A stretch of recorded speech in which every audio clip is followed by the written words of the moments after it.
ناظرین السلام علیکم۔ دکن میڈیا کے اردو خبرنامے میں آپ تمام کا خیر مقدم ہے۔ میں ہوں اسماعیل ریحان۔ آئیے ڈالتے ہیں نظر آج کی اہم سرخیوں پر۔ باگمتی ایکسپریس اور مال گاڑی کا تصادم، متعدد افراد زخمی۔ آخر کتنے خاندانوں کی بربادی کے بعد حکومت بیدار ہوگی؟ راہل گاندھی نے اٹھائے سوال۔ امریکہ نے عائد کی ایران پر پابندیاں، اسرائیل پر حملے کے بعد اقدام۔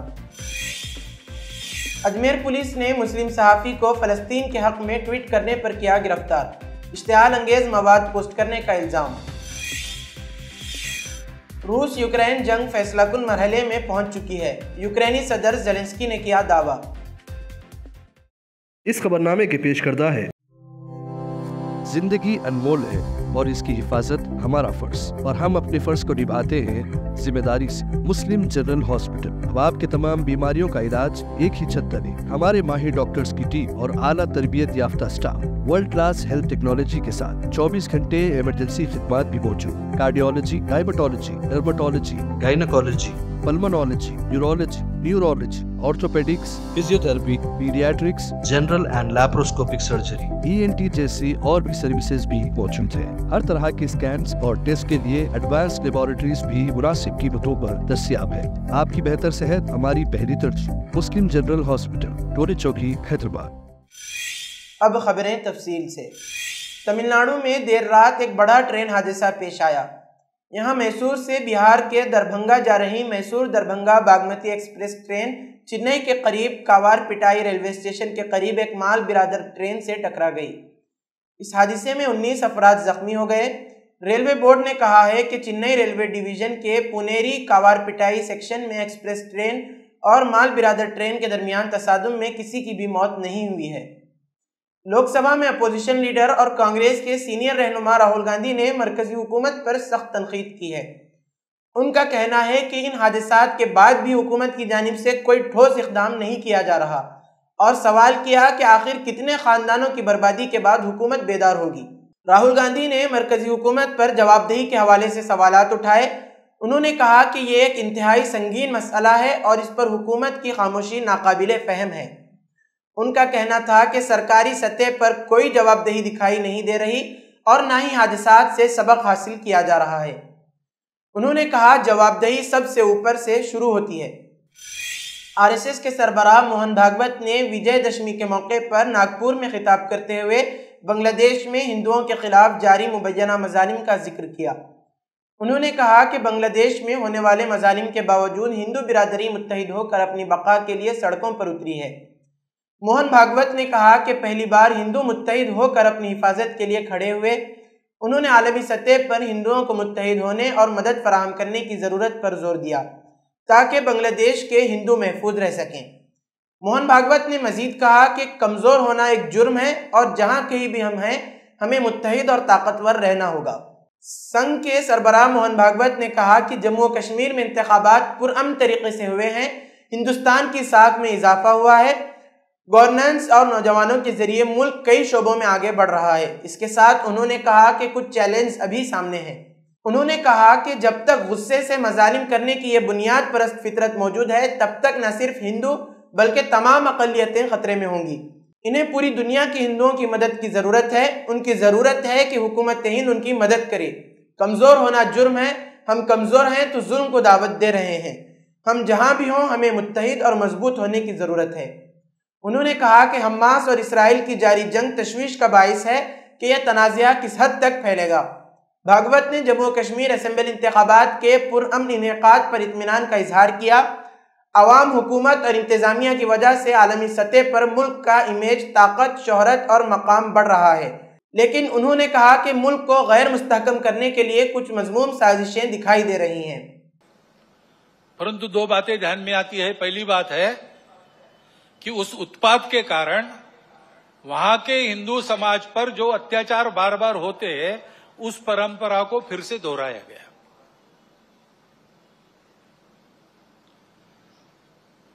پہلی بار وہاں کا ہندو سنگٹت ہو کر اپنے بچاؤ میں راستے پر آیا، اس لیے کچھ بچاؤ ہو گیا۔ آل انڈیا مجلس اتحاد المسلمین کے سربراہ اسد الدین اویسی نے ہریانہ میں انتخابی نتائج کے بعد کانگریس کو تنقید کا نشانہ بنایا۔ تلنگانہ کے وقار آباد میں ایک جلسہ عام سے خطاب کرتے ہوئے اسد اویسی نے کہا کہ بی جے پی کو شکست دینے کے لیے سب کو ساتھ لے کر چلنا ہوگا۔ انہوں نے کہا کہ ہریانہ کے لوگوں کو یقین تھا کہ ہریانہ میں کانگریس کی حکومت بنے گی، لیکن ایسا نہیں ہوا۔ ان نتائج کے سامنے تمام ایگزٹ پولز ناکام ثابت ہوئے۔ اویسی نے کہا کہ میں کانگریس سے کہنا چاہتا ہوں کہ پارٹی میری بات کو سمجھنے کی کوشش کرے، اب بھی وقت ہے، اگر مودی کو ہرانا ہے تو سب کو ساتھ لے کر چلنا پڑے گا، آپ اکیلے ہیں، کچھ نہیں کر سکتے۔ بی جے پی نے اسمبلی انتخابات میں ہیٹرک سکور کی اور زبردست جیت حاصل کی اور کانگریس کی واپسی کی امیدوں پر پانی پھیر دیا۔ کانگریس نے AIMIM کے سربراہ اسد الدین اویسی کو ان کے ریمارک پر آڑے ہاتھوں لیا اور کہا کہ پارٹی مذہب کی بنیاد پر سیاست کرنے والوں کے خلاف ہوگی۔ کانگریس کے پون کھیڑا نے سوال کیا کہ آپ کس قسم کی سیاست کرنا چاہتے ہیں؟ اگر ہم RSS کی حمایت یافتہ BJP کی سیاست کے خلاف ہیں تو ہم مذہب کی سیاست کرنے والے کسی بھی شخص کے خلاف ہوں گے۔ انہوں نے کہا کہ یہ ملک آئین پر چلے گا۔ کانگریس لیڈر آدتیہ راج نے اسد الدین اویسی کے بیان پر جوابی حملہ کیا اور کہا پوری دنیا جانتی ہے کہ AIMIM سمیت کچھ پارٹیاں ہیں جو BJP پر تنقید کرتی ہیں، لیکن حقیقت میں وہ اس کی ہی ٹیم ہے۔ BJP کو ہر جگہ امیدوار نہیں ملیں گے، لہٰذا سب جانتے ہیں کہ B ٹیم کون ہے اور کون نہیں ہے۔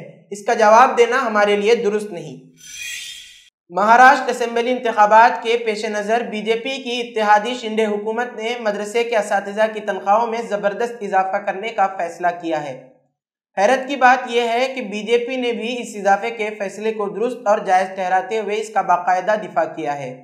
خیال رہے کہ ایک طرف BJP کی آسام میں حکومت مدرسوں کو سرے سے ختم کر رہی ہے اور مدارس کے وجود کو ہی ختم کرنے کی وکالت کرتی ہے، وہیں مدھیہ پردیش اور اتر پردیش کی حکومت بھی مدرسوں کو بند کرنے کے فیصلے کرتی ہیں، وہیں مہاراشٹر میں مدارس کے اساتذہ کی تنخواہوں میں اضافہ کر کے مدرسوں کو فروغ دینے کی بات کر رہی ہے۔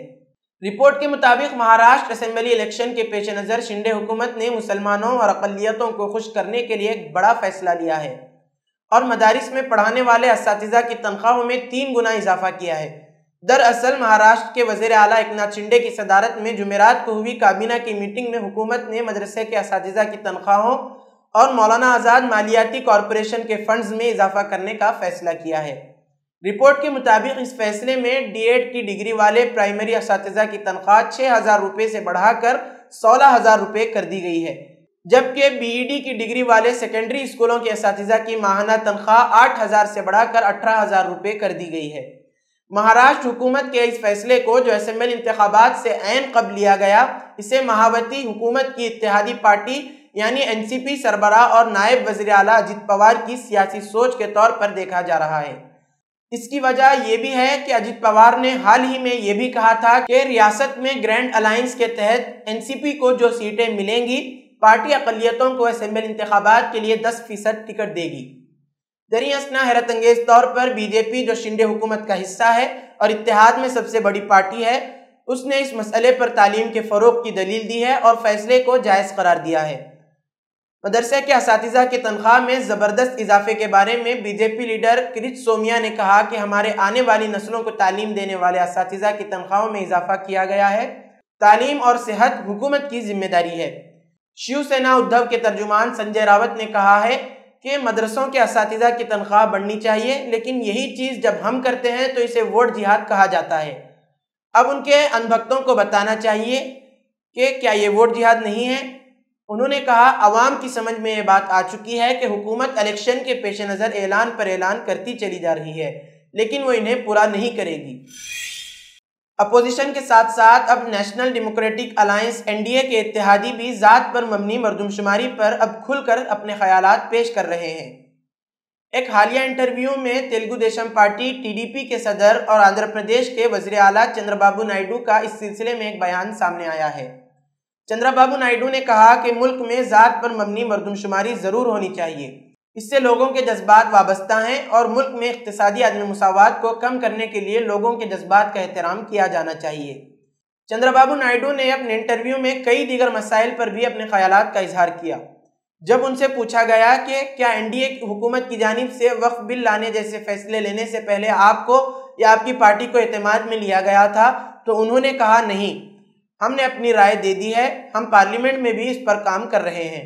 مرکز کی جانب سے اپوزیشن کو نشانہ بنانے کے لیے سرکاری مشینری کے غلط استعمال کے الزامات سے متعلق سوال پر اپنی رائے ظاہر کرتے ہوئے انہوں نے کہا کہ ہاں کچھ ریاستوں میں ایسا ہوا ہے، لیکن اگر کوئی ٹھوس ثبوت ہے تو فطری طور پر تفتیش ہونی چاہیے۔ ثبوت کے بغیر کچھ نہیں کیا جا سکتا، یہ درست نہیں ہے۔ اجمیر پولیس نے 10 اکتوبر ایک اور مسلم صحافی کو گرفتار کر لیا ہے۔ صحافی واجد خان پر سوشل میڈیا پر فلسطین کی حمایت کرنے پر اشتعال انگیز پوسٹ کرنے کا الزام عائد کر کے گرفتار کیا گیا ہے۔ رپورٹ کے مطابق پولیس نے واجد خان پر مبینہ طور پر سوشل میڈیا پورٹل ایکس پر اشتعال انگیز مواد پوسٹ کرنے کا الزام عائد کیا ہے اور ایک مقامی سوشل میڈیا صارف کی طرف سے فرقہ وارانہ ہم آہنگی تباہ کرنے کی شکایت موصول ہونے کے بعد کارروائی کی گئی ہے۔ اطلاعات کے مطابق اسے گانل پولیس اسٹیشن نے گرفتار کر لیا ہے اور سوشل میڈیا ایکٹیوسٹ کا موبائل فون ضبط کر لیا گیا ہے۔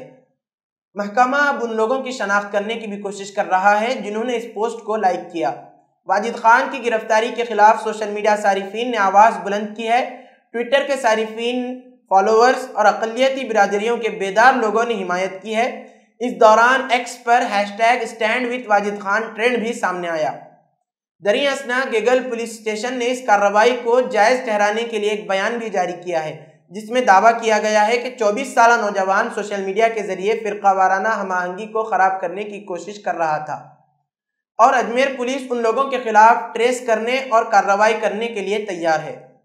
واجد خان کو بھارتیہ ناگرک سرکشا سنہیتا کے آرٹیکل 170 کے تحت گرفتار کرتے ہوئے محکمہ پولیس نے SP IPS وندیتا رانا کی نگرانی میں اس کے فون کی تحقیقات کے بارے میں بھی مطلع کیا ہے۔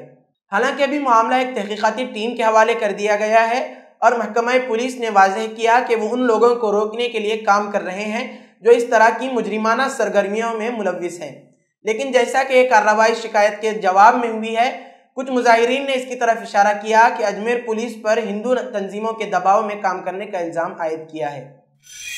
امریکہ نے 1 اکتوبر کو اسرائیل پر ایران کے بیلسٹک میزائل حملے کے پیش نظر ایران کی توانائی کی تجارت کو نشانہ بناتے ہوئے پابندیوں کا اعلان کر دیا۔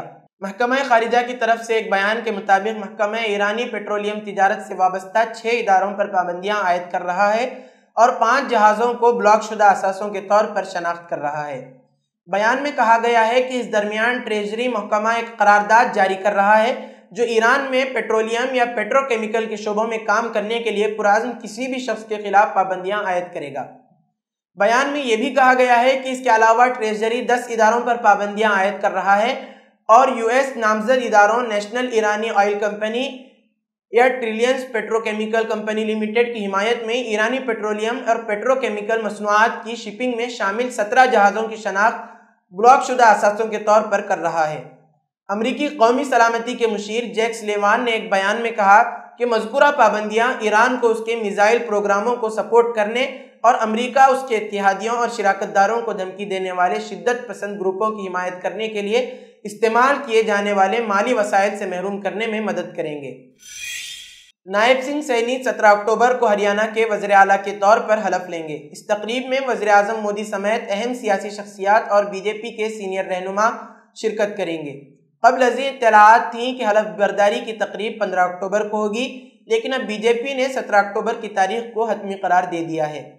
BJP لیجسلیچر پارٹی کی میٹنگ میں نائب سنگھ سینی کو متفقہ طور پر دوبارہ وزیر اعلیٰ منتخب کیا گیا ہے۔ خیال رہے کہ حالیہ ہریانہ اسمبلی انتخابات میں بھارتیہ جنتا پارٹی BJP نے مسلسل تیسری بار کامیابی حاصل کی ہے۔ پارٹی نے 90 رکنی اسمبلی میں 48 سیٹیں جیت کر اکثریت حاصل کی، جبکہ کانگریس 37 نشستوں پر کامیاب ہوئی۔ انتخابات کے دوران BJP اور جن نایک جنتا پارٹی یعنی JJP کے درمیان اتحاد ٹوٹنے کے بعد اس طرح کا ماحول پیدا ہو گیا تھا کہ BJP کو اکثریت حاصل نہیں ہوگی، لیکن عوام نے BJP کو ہی ایک بار پھر ریاست کی باغ دوڑ سونپی۔ نائب سنگھ سینی، جنہوں نے منوہر لال کھٹر کی جگہ لی تھی، انہوں نے کہا کہ وہ وزیر اعظم نریندر مودی کی قیادت میں ریاست کو ترقی کی راہ پر گامزن کریں گے۔ حزب اللہ اور اسرائیل کے درمیان حالیہ کشیدگی میں مزید شدت آ گئی ہے جب حزب اللہ نے اسرائیل پر تقریباً 230 گولے فائر کیے۔ اسرائیلی دفاعی افواج IDF کے مطابق یہ حملے لبنان کے جنوبی علاقوں سے کیے گئے۔ اسرائیل نے اس کے جواب میں حزب اللہ کے ٹھکانوں پر فضائی اور زمینی حملے کیے، جس کا مقصد شمالی اسرائیل کے شہریوں کی حفاظت اور جنگ زدہ علاقوں میں استحکام لانا ہے۔ شمالی اسرائیل کے علاقوں میں ہزاروں شہریوں کو نقل مکانی پر مجبور ہونا پڑا ہے، جس سے خطے کی صورتحال مزید پیچیدہ ہو گئی ہے۔ یہ حالیہ کشیدگی اسرائیل اور فلسطینی گروپوں کے درمیان جاری تنازع کا حصہ ہے، جس میں حزب اللہ کا کردار بڑھتا جا رہا ہے۔ اسرائیل 1 اکتوبر سے لبنان میں حزب اللہ کے ٹھکانوں کو نشانہ بنا رہا ہے، جس میں دونوں طرف سے جانی و مالی نقصان ہو رہا ہے۔ حزب اللہ کی جانب سے اس زمینی حملے کے ساتھ ساتھ راکٹ اور میزائل حملے بھی جاری ہیں، جس سے اسرائیل کے سرحدی علاقے خطرے کی زد میں ہیں۔ اسرائیل کا دعویٰ ہے کہ ان حملوں کا مقصد حزب اللہ کو کنٹرول میں لانا اور وہ حالات پیدا کرنا ہے جس سے نقل مکانی کرنے والے 60,000 سے زائد رہائشی اپنے گھروں کو واپس آ سکیں۔ تاہم اس مقصد کے حصول کے باوجود حزب اللہ کے مسلسل حملے اسرائیلی دفاعی حکمت عملی پر سوالات اٹھا رہے ہیں۔ لبنانی ذرائع کے مطابق حزب اللہ کے گولے فائر کرنے کے بعد اسرائیل نے جنوبی لبنان میں حزب اللہ کے مختلف ٹھکانوں پر بمباری کی، جس سے ان علاقوں میں رہائشیوں کے لیے مزید خطرات پیدا ہو گئے ہیں۔ حزب اللہ کا دعویٰ ہے کہ وہ اسرائیلی جارحیت کے خلاف دفاع کر رہی ہے، جبکہ اسرائیل کا کہنا ہے کہ وہ اپنی سرحدوں کی حفاظت کر رہا ہے۔ اسرائیل اور حزب اللہ کے درمیان یہ کشیدگی خطے کے دیگر ممالک کے لیے بھی باعث تشویش بن چکی ہے۔ عالمی سطح پر اس تنازع کو ختم کرنے کے لیے کوششیں جاری ہیں، لیکن دونوں فریقین کے درمیان بڑھتی ہوئی دشمنی مذاکرات کے امکانات کو کمزور کرتی جا رہی ہے۔ اس صورتحال میں بین الاقوامی برادری بالخصوص اقوام متحدہ نے فوری طور پر فریقین کو تحمل اور مذاکرات کی دعوت دی ہے۔